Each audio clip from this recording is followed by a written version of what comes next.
Yeah, lip the culture anthem. Oh, oh, yeah, lip the culture anthem. Yeah, yeah. Hey, what's up, y'all? It's your boy E. Josiah Kenty with Flip the Culture Podcast, where the culture won't change until we do. Super excited about our special guest, and I know I say special guest all the time, but it's a very special guest. She's had a lot of impact when it comes to athletes transitioning apart from the game and also getting ahead of the curve.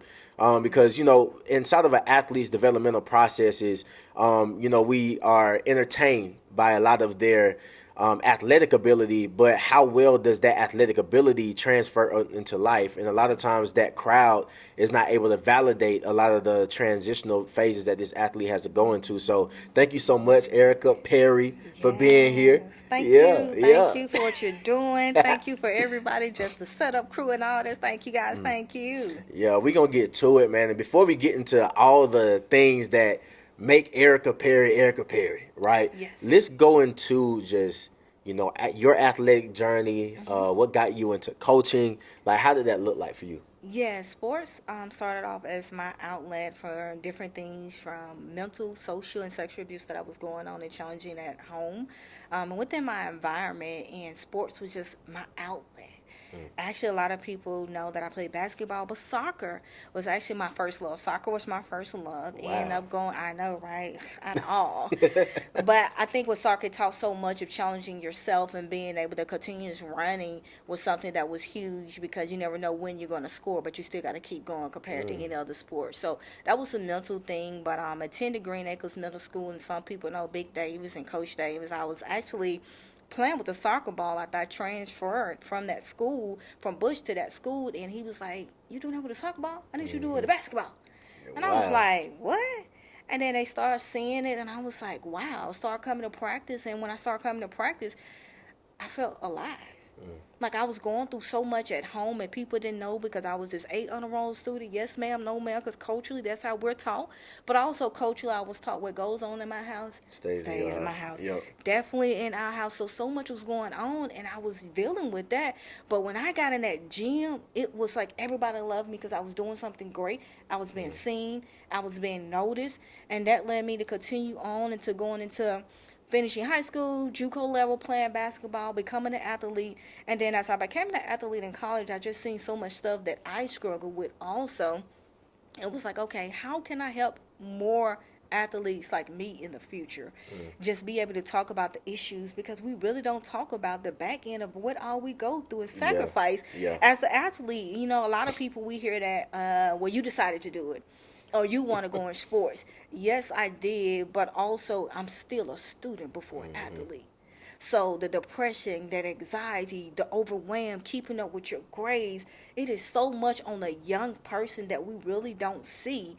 And I was just like, I gotta do more. So going to UAB after finishing up Lawson and all those places, I decided to get a nonprofit, and my nonprofit, Youth Talk United, was just all about that, uniting youth together to talk about everyday social issues, especially sports players.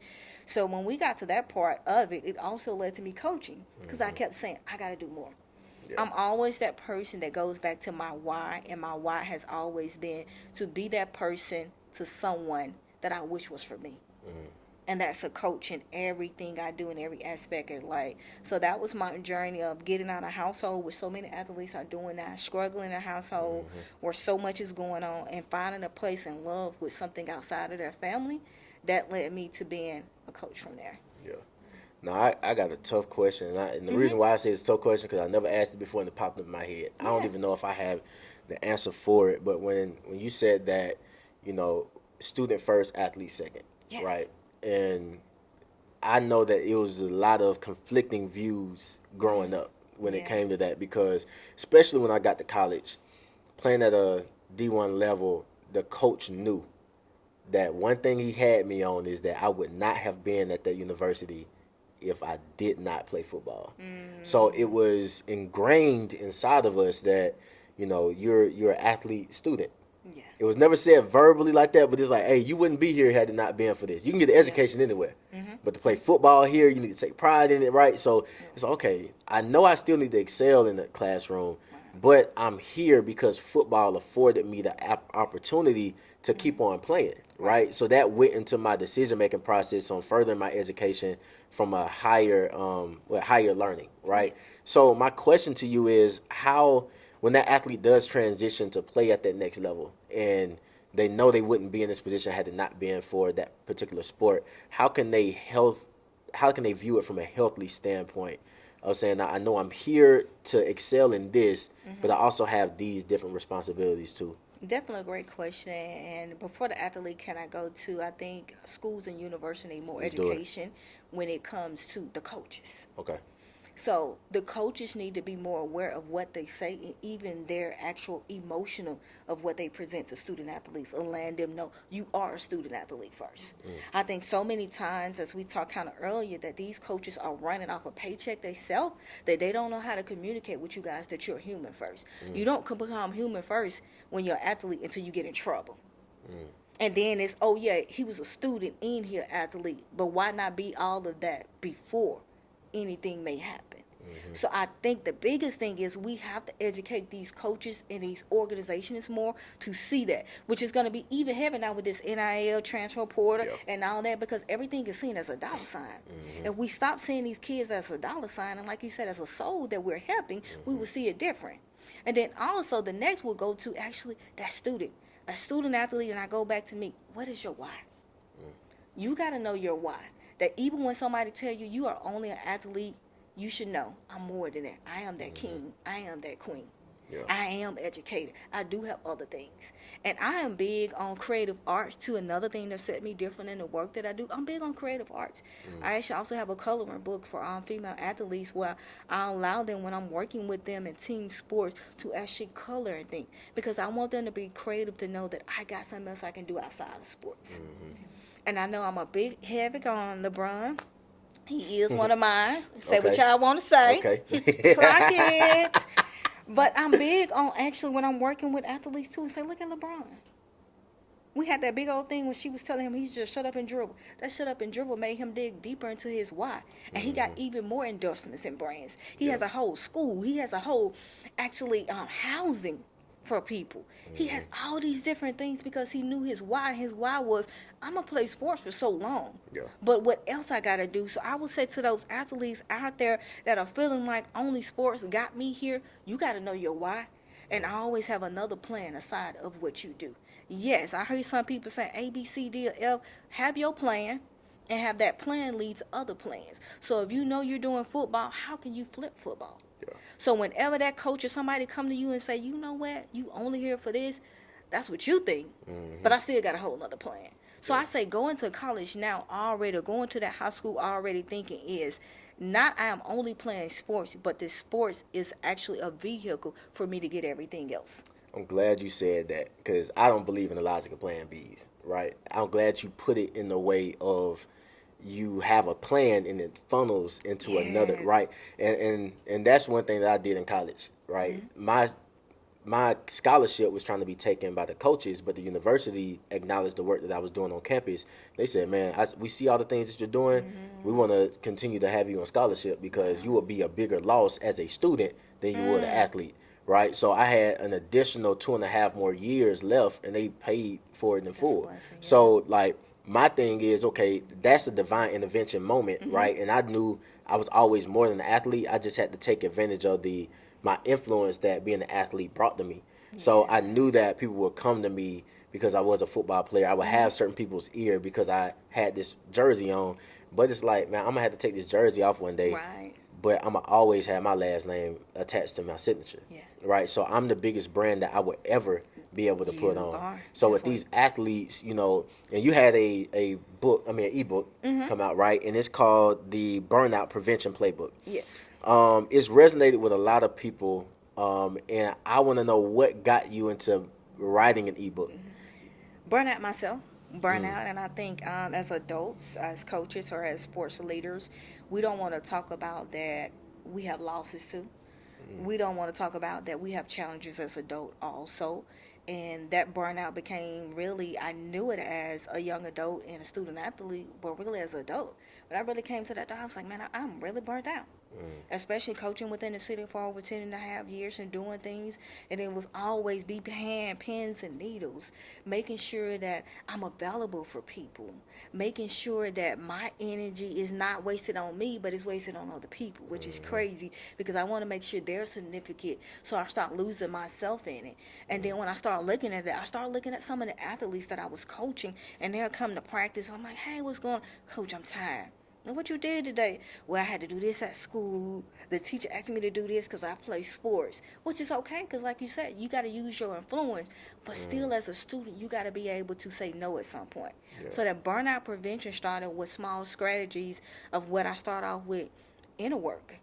Check the scoreboard, but check your inner scoreboard. How you doing? We always look at that scoreboard to see if we're ahead, but if you're not ahead mentally and emotionally, then you got to slow down. And I also say, take that time out. We say time out just when it's game time, but no, you got to take a time out sometimes for life. Yeah. You got to take a time out for that sports. I'm big on parents when I'm doing one-on-one coaching and consulting with some of the athletes that I work with, and I tell the parents, if you want me to work with your child, they got to take some time outs. Sports every day is not going to be everything. And when they do and talk to me, we're not going to talk about sports every day. Yeah. I want to talk about what they're doing, what are their achievements, what they really struggling with, what's really going on mentally, what else they want to do outside their sports. Because we have to learn how to take a time out and breathe. That's adults. That's also what I you. So that burnout prevention was, what are the things that you can do to prevent that burnout? Because it's going to come near. Yeah. But it's up to you to prevent it by pulling these tools together. So that's kind of how I started, because truly, I was burnt out from just helping everybody. And sometimes the servant has to be served too. So, because I'm just hearing a whole lot inside in your story, and I don't know what to pick out first. For one, remember this, the timeout portion, right? I wanna go back into that, but also what I'm hearing inside of your story is I feel like you were burnt out on two strings. I know the one extreme was, it's like, dang, bro, like I'm pouring out, I'm giving all this time, I need a time to just step away, right? But I'm also hearing that there was a level of being burnt out by not being able to give enough, because you were seeing your athletes struggle to these different things, but your responsibility as a coach, it's like, I can't handle this because I need to produce on this level too. Right. So it's like, my question to you is, how do you get athletes to look at the timeout from a positive lens? Because in the game, literally, I couldn't find myself being upset about a timeout unless my team was in a momentous type of situation, and the other team took a timeout, and it's like, dang, bro, we was on the road, right? But when you feel like it's getting too much, the momentum is getting out of control, coaches call a timeout. So how can athletes keep that type of healthy mentality and saying, dang, life is getting a little bit too much, let me get a timeout, let me regroup, and then we can go back out there? That's what we definitely the same way, like you said, okay, it's getting a little too much, I need a timeout. And timeout not always can be difficult, but that timeout can be let me get a timeout and see how I can become better. So for me to become better, I need this timeout to evaluate. Okay. Sometimes as athletes, we're looking at that same lens that our coach told us, and we're stuck. But if I get a timeout and say, I've been working this hard, I've been pushing this much, if I just breathe a little bit, I can come back 10 times better. So I like to tell my girls when I'm working with them, I'm like, I say girls, but I also have young males, but precisely girls that I'm working with, I ask them, what was your time out this week? Yeah. And they've got so used to it, they was like, man, coach, I just sat back and watched the game. I just sat back and seen that, you know what, I was feeling in this area. Or you know what, I sat back and took a time out and seen the game. Man, I killed the old girl on the court. You right. But if I don't take the time out to evaluate myself and see what I did, whether it was positive or negative, you'll never know how to move forward. So your time out can be something good as well. Yeah. Sometimes, like we said, we take it as, we're down. But, just in sports, sometimes the coach take the time out just to say, you know what, let me put the subs in. Yeah. I want y'all to rest. So your time out may be, you know what, you done did real good, athlete. You're amazing. You done did such a great job, athlete. Now it's time for you to sit down and you allow somebody else to grace that position. Yeah. That's awesome. That's good. Like, man, that was amazing, because I know I've been in multiple things where it's like, man, I got to get this, and then a timeout. Man, coach, leave me in the game, bro. I'm talking about in life, though. Right. It's like, no, I don't need a timeout because I know what the end objective is.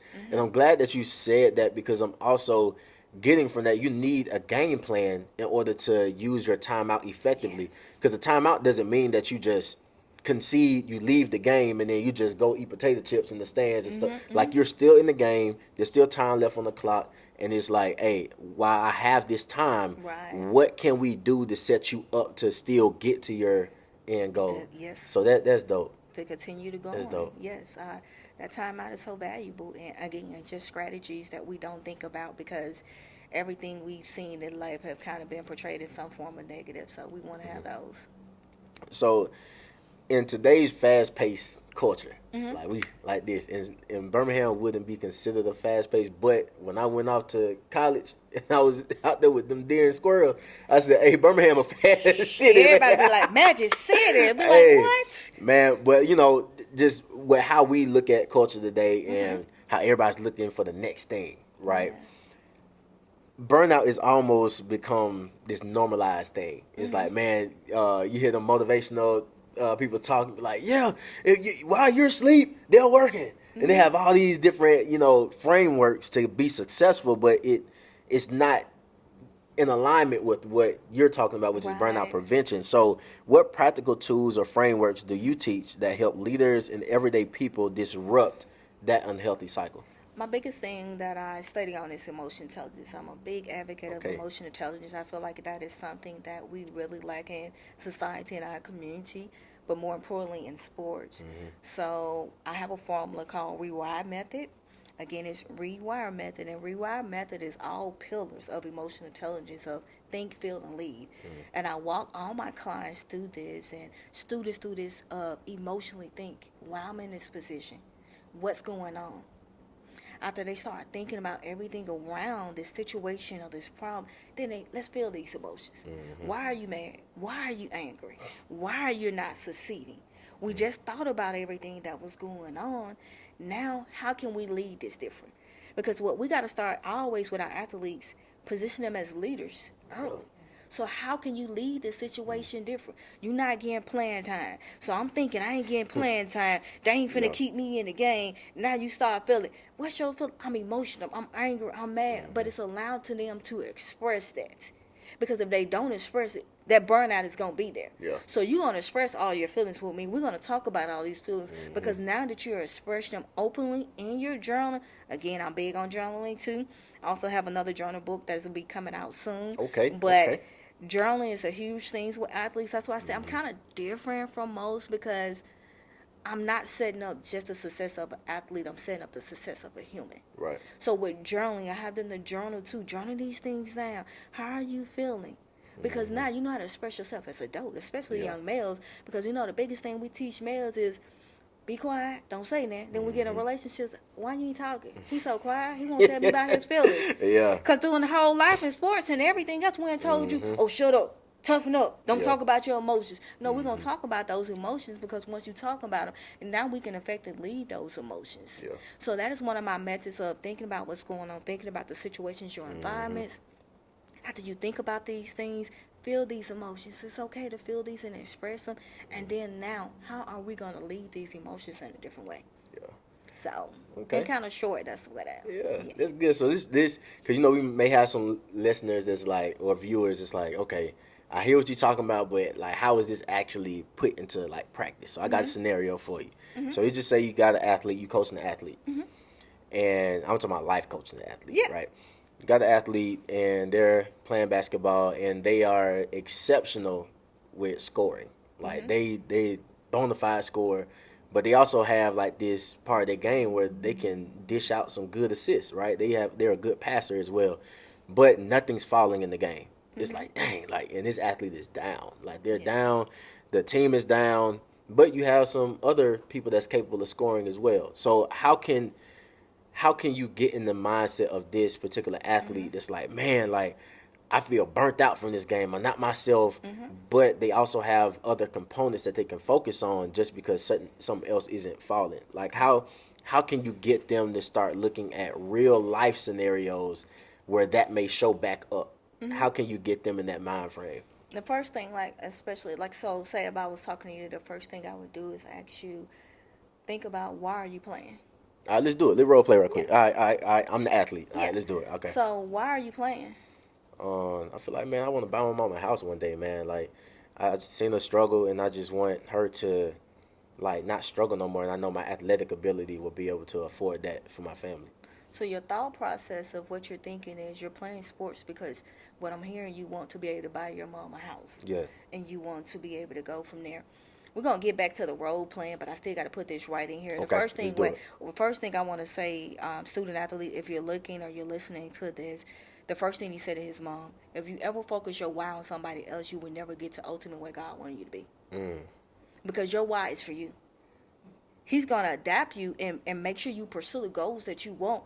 But when failure hit, the first thing you're going to say was because of my mama, because I tried so hard for my mama. So I always want you to make sure that your goal is set for you first, who you want to be, that man or that woman you want to be. Because once you become that person, nothing will stop you from making sure your parents or your grandparents have that legacy that you want.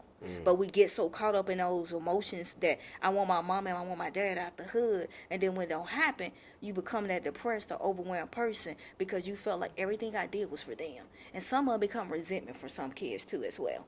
Wow. So now we thought about it, but we're still going to use what you said, that Okay. it's for your mom and you want to buy a house. Yeah. So I hear what you're saying. I hear what you're thinking that you want to buy from your house. Now express to me your feelings and your emotions. Like, how would you feel if you was able to buy your mom a house? I feel good. Like, I feel like we don't got to struggle no more. I know that she's in a better position so where she can focus on other things because I know, like, just taking care of me. She had to say no to going to college. She had to work 2 or 3 jobs, and I seen her struggle.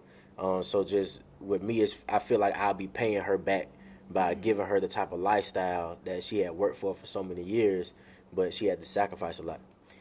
I love what you said your mom had to sacrifice a lot. So you want your mom to be able to have a home. You feel like it would be happy. You would feel good.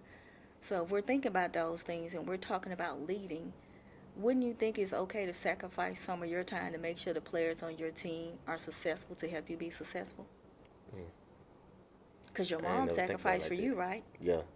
So sometimes we all got to sacrifice in some things in life. And sacrificing doesn't mean that it's not going to happen if it doesn't going to work. But sacrifice means sometimes I got to take a time out and see from a different perspective. Yeah. Because earlier you said you're shot and everything is not going on. You're frustrated. But you're good at other talents and different things. So let's take a step back. Let's see how you can lead another way. Because your ultimate goal is mom. So your ultimate goal is mom. You can't get there right now if you're cluttered. So let's bring clarity to this. What are some other things you can do to lead to still make sure you help succeed and get your mom a house? Like, just give me some other things that you could sacrifice. Like in the game, Yeah. I could probably sacrifice taking a shot with somebody in my face because I know like normally a foul, but they ain't fouling. So I could probably just dish it out to somebody else that's open. I know a lot more people are going to be double teaming me because I know I am a threat. So I can, when my teammate does cut, I can pass him the ball instead of just trying to look for the open shot when it's not there. So. Hey, you leading right there. You might as well coach the whole team. You just said that right there. Everything you got everything. Yeah. What you really needed me for? You knew how to do everything. Yeah. So you got everything already set up. All I need you to do is just believe in yourself and do this process of believing in yourself. Always think about the situation first. Think about the why, what you want to do this in sports. And then I want you to, it's okay to express and feel those emotions. And then after that, think about how you can lead different. Because guess what? You can lead from the stands or you can lead on the court. But the main thing is you are being authentic and you're being you. So when everything else goes away, you're still you. You're still it. Man, Coach Perry, man, I appreciate that. Hey, that Go get 'em. Like if they didn't get it from when you first talked about it, right, with the principal standpoint, and then also through the role playing, Yeah. I don't know. Like we got Just contact me and connect, and we can do role playing. We'll get that good old invoice, and we can make it happen. Man, matter of fact, so we was gonna get like the Yeah. the contact information. Go ahead and drop it now too. Yes, Like, hello, Coach Perry Speaks. .com is my website. That is definitely my website, but you can also find me on social media platforms at #1 Coach Perry. One, because it's only one of me, so Instagram is #1 Coach Perry, and something that I'm launching now is actually Behind the Door, Behind the Door is my YouTube channel that I'm freshly putting on there. So definitely will be asking you to come on. And that is something that I'm doing. Initially started as Talkers versus Doers is one of my things. And being a doer, I feel that we all are doers in our own way. But sometimes in sports, what comes behind being a doer, people don't talk about the anxiety, the frustration, and all those different things. So Behind the Door is also something that I'm pushing and launching actually this month of just having different coaches and athletes really come on and talk about the closed doors that we don't talk about. So yes, number one, Coach Perry, and Behind the Door is definitely where you will see me at. But you can website hellocoachperryspeaks.com. That's amazing. That's amazing. Thank you so much, man. Thank you guys. All right, so the next one is, okay, so at the Flip the Culture, we focus on athletes' transitions. Okay, we really want to highlight that because that's not the most exciting thing about the game. I would talk about this on the podcast, talk about this in the book all the time. And yesterday I was watching Miami versus Florida State or something like that. Like we was watching the game, me and my dad. And when it was the commercial, I got up and I went to go get some Rotel dip, got me some water, got me some chips, got everything. And by the time the game started, I went back, right? But just because my attention wasn't on the transition, somebody was transitioning. Yeah. The players were transitioning, right? The coaches were transitioning, depending on what angle of the game was being viewed at the time. It could have been a score where defense was now getting ready to be on offense, special teams was ready to get. So you have all these different moving components, but depending on what stakeholder you have in the game is going to affect you a little bit different. Right. So with athletes, moments where identity must shift to align with their purpose. Can you share a pivotal moment where you had to redefine yourself in order to grow personally and also professionally? I would say when you know your why, it's not really redefined. It's growth. So it has been with me that always just knowing my why, that I want to impact and I want to help others. And again, I want to be that person that I wish people was for me. So anytime I transition from job loss, from burnout, from sports, from coaching, it was growth because I needed those things. And I want to say that because sometimes when we feel like our identity or things got to change, people believe that I got to change everything about me. Yeah. Now, you don't have to change everything about you. You just have to grow more. And growth sometimes means that certain people that was in your past can't come along with you. Certain environments can't go along with you. So me shifting my identity was shifting the people and environment that was around me and knowing that I am no longer that person. So I got to continue to shift and grow. And that means it's going to be some people that don't like you as athletes. It's going to be some people that don't want to be around you because they're used to that old you. Yeah. But you got to always go back to that why and say, this is why I'm doing what I'm doing. And with every season, there's going to be a shift. And I think, a lot of people don't understand, and I just want to throw that out there, having a psychology major, that life has 4 seasons just like seasons. Yeah. So you're going to have a season of growth. You're going to have a time of season where you have to harvest. You're going to have a time of season where things are actually going to bloom. And all these means with relationships too. That's why in certain seasons, certain relationships don't go well. A certain season, things are not going well because everything has to shift. And if they're not ready to shift into that season, they're not going to be able to continue to connect and work with you. And that's also in your shift in sports. If you're not mentally, emotionally ready to shift into that transition of being that better player, then you become that player that everybody said, oh, he was good. Yeah. Because you didn't shift or you didn't transition to the growth that you're supposed to be in. And a lot of time the growth is not the actual growth of that physical sport. The growth is mental and emotionally. You got to be able to shift. Good. That's good because I was recently around like a couple of friends, right? And it's like I'm sitting down and I'm listening to the conversations, and the things that once would excite me don't excite me no more. It's like my palate changed, right? The places that they would want to go don't tug on me to be there anymore.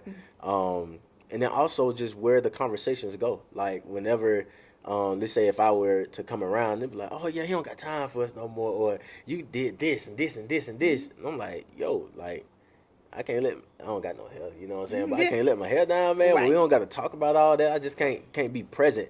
And then anything that I would love to talk about would be forward thinking, not with what I've already accomplished in the past, Definitely. right? So it's like, how can you get an athlete, let's say, had just got done playing phenomenally, like everybody went to the games, they experienced great, probably had some NIL deals in high school, and they had to part ways with the game. So now every time they come around people, it's that pull on what was old, but they also feel like, man, I need this feeling that the game had brought to me. How can they navigate successfully through some of those real life experiences? Boundaries. Boundaries just mean when you step in these environments, you got to be able to connect and talk to the people to let them know it's now a transition and shift in my life. And if you're going to be in my life, I expect you to be able to understand that shift. There's something in me right now I can't express and talk about those things because it affects me. And I think the biggest thing is our boundaries and our energy. We don't talk about that. That goes back to our emotional being of us, that we feel like we're going to hurt somebody's feelings. But if they're your real friend and your real people, you should be able to talk to them about things that are going on without that being hurt. Yeah. So I got to set boundaries up because I know this shift is something that is really pouring in on me. I was that star player. Now I'm really trying to find identity of who I am. I'm going back to my why. And if every time I come around you like, man, you used to do this and you used to do that. You right, I used to. But now I'm pivoting to a new path. So I need boundaries with you guys to be able to respect me and not talk about certain things until I feel comfortable talking about those or not bring them up. What if they can't accept that? What does the athlete do then? As an athlete, we play sports. So we always know you got to be on defense or offense. So if I just came to you in offense and you told me you can't do it, then now I'm on defense. I got to move. Yeah. So I got to go in a different direction. I can't stay in that same play. Yeah. I got to reinvent a new play now. That play was cool when we was kids. Yeah. That play was cool. But now I'm on to the next play. Yeah. And if you still on this play, I'm on defense now. Because I got to be able to watch you from a different angle because I feel you don't respect me now. Yeah. You don't respect me as a teammate. You don't respect me as the player that I am. Yeah. So That's it's good. okay to transition and move from those old teammates and get you some new teammates. Get you some new people. Because there's some other teammates out there that want to level up with you. But you can't see the level up because you still in the back of that old you. And your season has changed. So them old friends, like you said, them old friends, you going to love them. You will continue to love them. But you're not in my season of growth, and that's okay. I got a new team. And with this new team, I come back and give you some gym and help you level up. But if you don't want to level up, I can't sit around with you. That's good. Definitely. That's good. So let's say 10 years from now, your athletes, they're now having kids, right? And then this new generation is coming up. How would you like for your current athletes and also people that have played sports before, have transitioned on now, how do you want your legacy to be remembered by them to also impart into the next generation too? My goal and, my blessing would be that every athlete that I've touched or talked to use that and go back and impact somebody else. Like, when they really say reach one, teach one, you reach millions, I really believe that. Yeah. And oh, how great it is to be able to connect with your brother and your brother and be able to be a blessing to someone else. So I feel like I've done my duty on earth and on this, time and platform God has gave me. If only one person can impact another person. And I feel like my legacy have done. Like, I have some of my girls call me now and be like, Coach, I was on campus and I told this girl about this, or I had her the right information. And I be on the phone in tears like, you did what? Oh, okay. Because I gave you a tool and you took that tool and you used it with somebody else, and they're going to use it and they're going to continue to impact people. So if my legacy was that one word, impactful, I ain't done my job. Just being impactful to somebody else. Yeah. So, yeah. Like, and that's sometimes too. I know I've gotten a lot of advice from like some of my mentors, and I didn't implement that advice until after I shared it with somebody, saw it work in their life, and then now I allowed the fruit from them to water the seed that was planted in me 10 years ago. Yeah. Right? That's how powerful. What you were saying, like each one. What did you say? Each one teach one, each one reach one. Yeah. And then you said that can impact who? millions. Can impact millions. Man, that's amazing. Can impact millions. That's Just with amazing. your voice, just with your word. Because as we know, we the aunties and uncles now. It's okay. So as us being those, what we pour into one, they can reach their generation. Yeah. We can't reach them. That's something I had to really learn. I was just like, with speaking, yeah. And I started saying, in every room that I go in, I'm going to get that one athlete or that one person that I can reach and talk to, then I'm going to allow them to reach and talk to other people. Mm-hmm.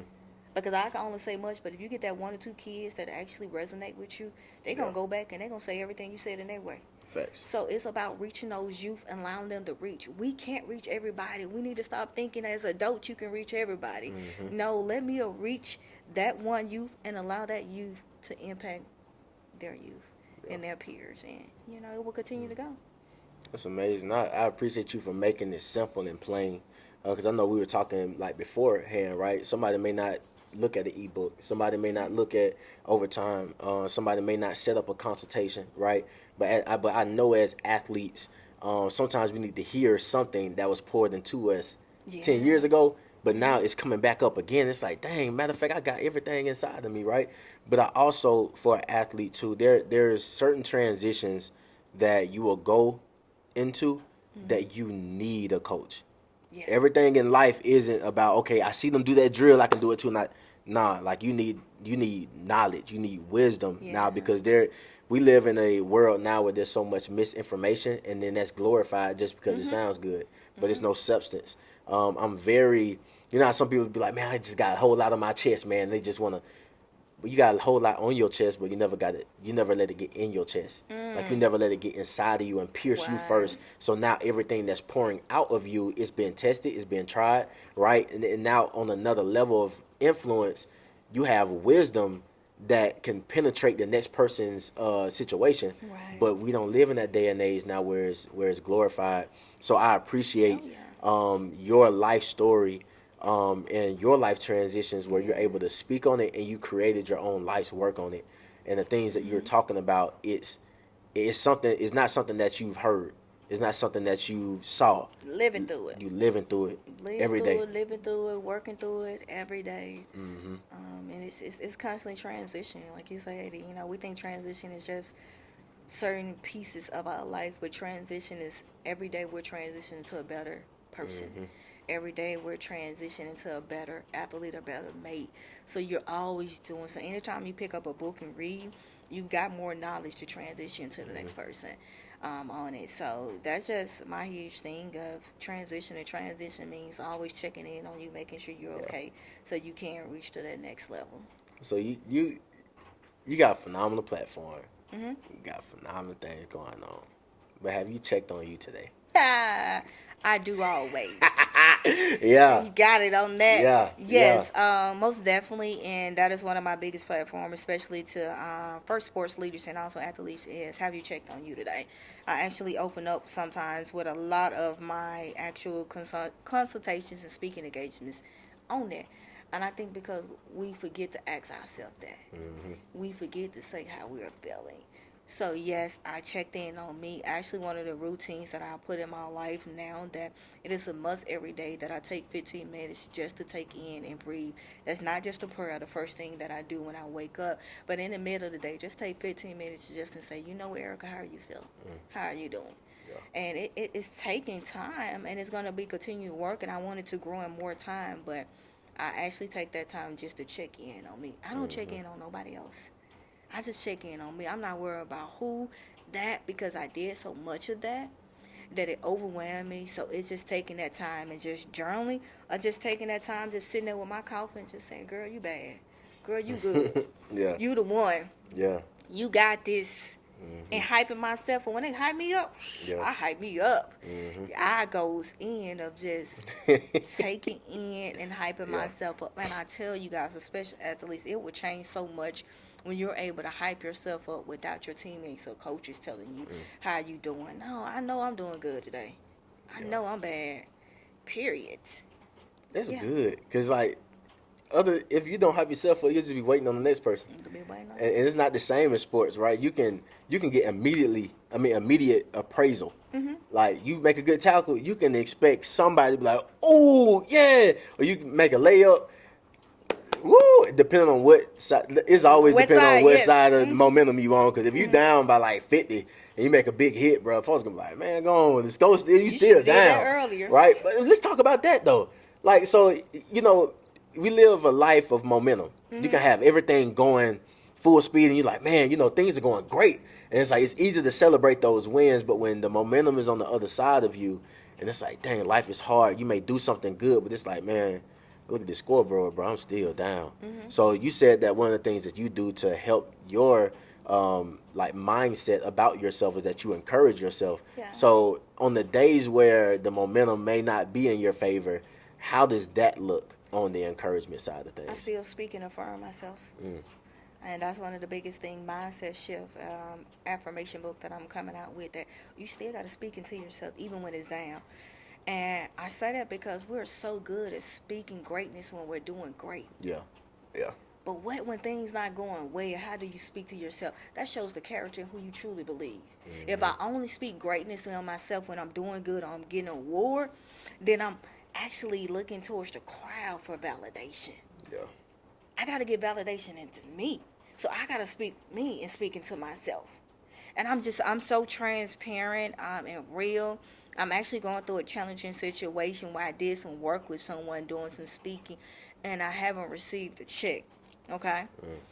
Quote unquote. But it's the first of the month. yeah, Stuff due.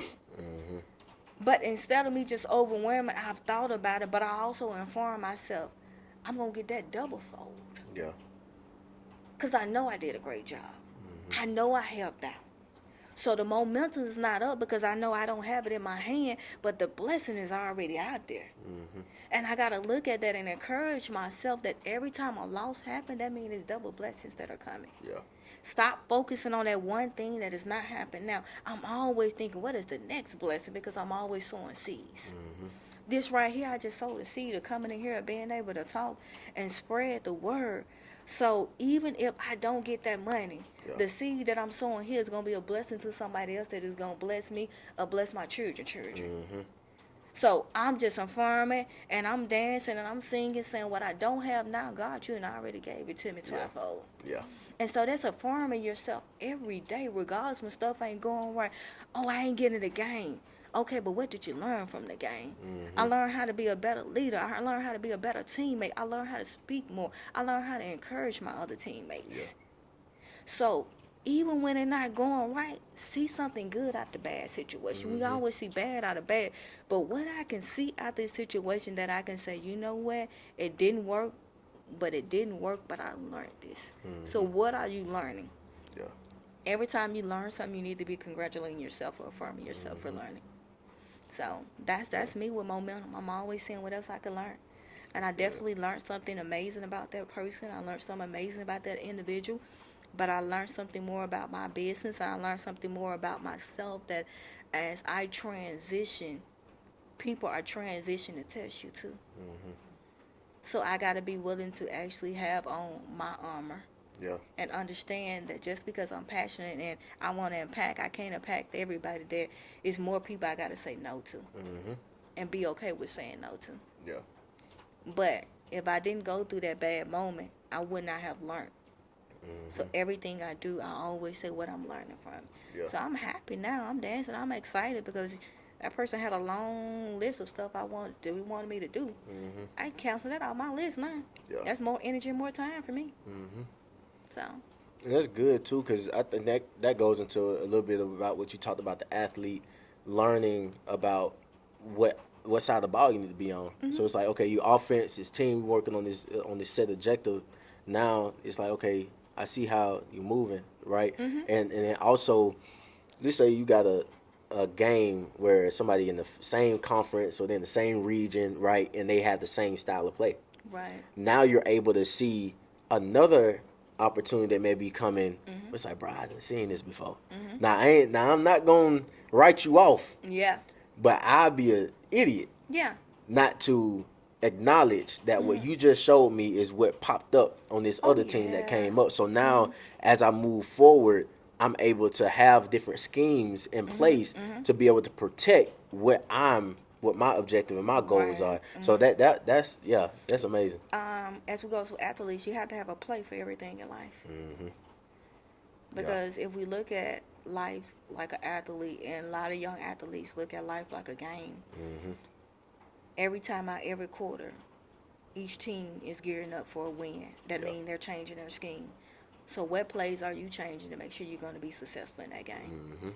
You got to have something different. When your defense not working, you got to have your offense. When your jump shot not working, then I know go up to the layup. So everything I do in life, you got to look at transition. Where do I need to transition on? Because I've seen this play already before. Yeah. So that means I need to do another play to be able to protect myself. And that's good because it goes back to your timeout, right? Taking So that it's time like out of sometimes season. some can't wait for the first quarter to get done or the halftime. It's like what I see right now, Adjustment. that timeout, Yes. and we don't have an audible to make it in enough time before this play is run. Yeah. My bad, I'm nerding out on this. Joint, No, right? I love it. No, Man. I love it. I said anyway it was going to be a good one. So.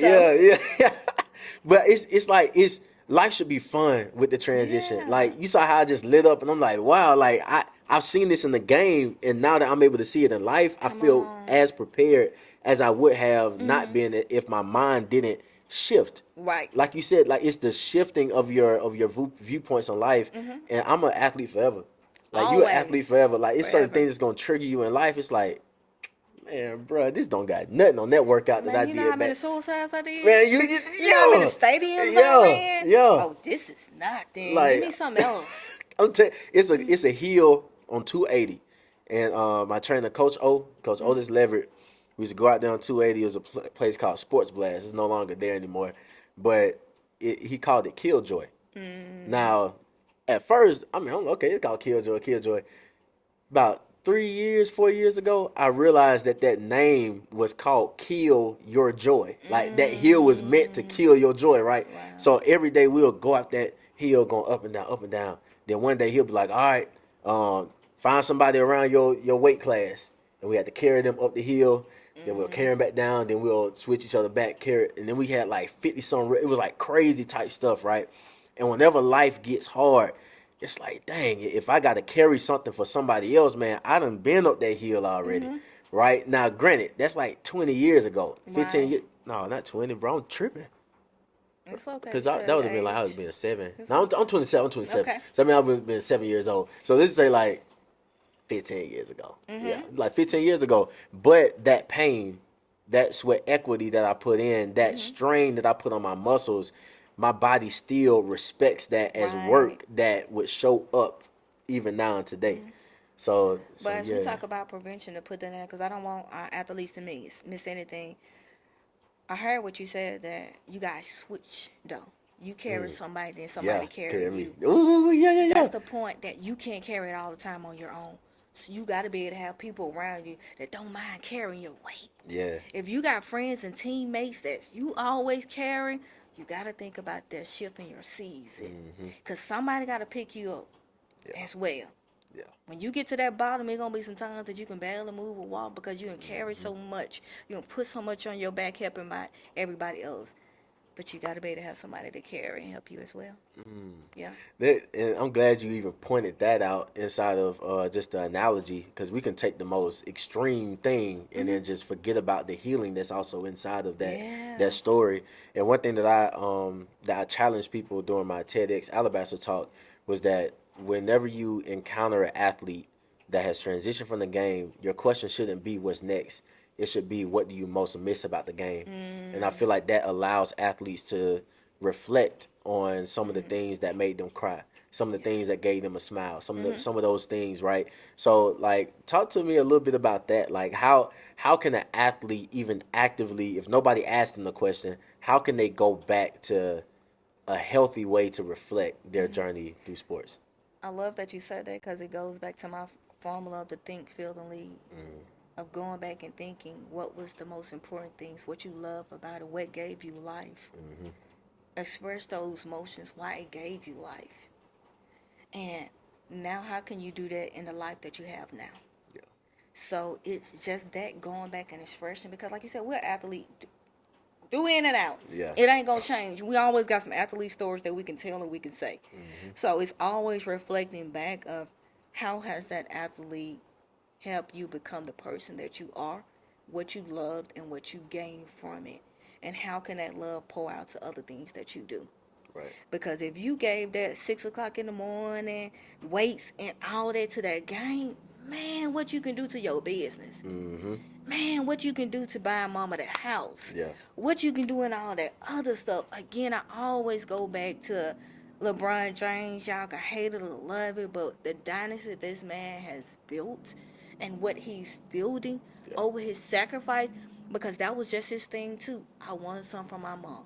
Mm-hmm. If you guys read his book, because I'm a big fan, LeBron didn't even stay with his mama.